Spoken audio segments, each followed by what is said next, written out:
ქობულეთის სანაპირო ზოლის რეაბილიტაცია 15 ივლისს დასრულდება. სანაპიროზე სამუშაოები 100 მეტრის სიგრძეზე მიმდინარეობს. რემონტება შტორმის შედეგად დაზიანებული ნაპირსამაგრი ნაგებობა.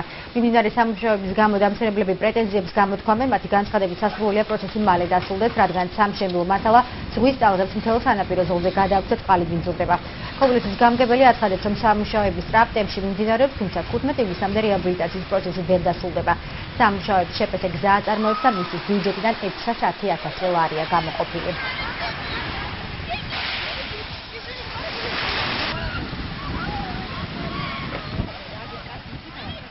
დღეში უნდა დამთავრდეს მშენებლობა, დღეს ახლაც მშენებლობიდან მოვდივართ.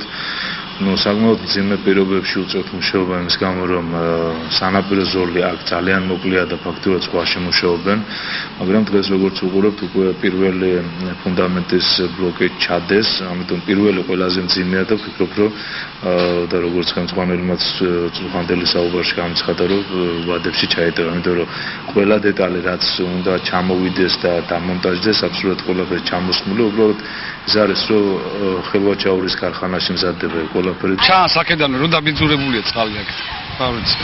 შესვლა უწევთ დამსწრებლებს? შესვლა ეხლა ვარ ჩვენ ჩამოსულები, თავიდან ცოტაზე იყო, მაგრამ ეხლა გადმოიწია და გადმოიწია ამან და რა ვიცი ხება. აქედან ვერ ეთყობა ხო ისეთი საერთოდ. დასვენებში ცუდია, რა თქმა უნდა. ამის გამოც ბევრი არ ჩადის, ხოში მათ შორის მეც. რა მიიღიერა საფხაზსა? გუშინ ჩამოვედით. გუშინ არის ხო ჯერ დალახი? კი. ისე კარგი იქნება თუ აღარ იქნება.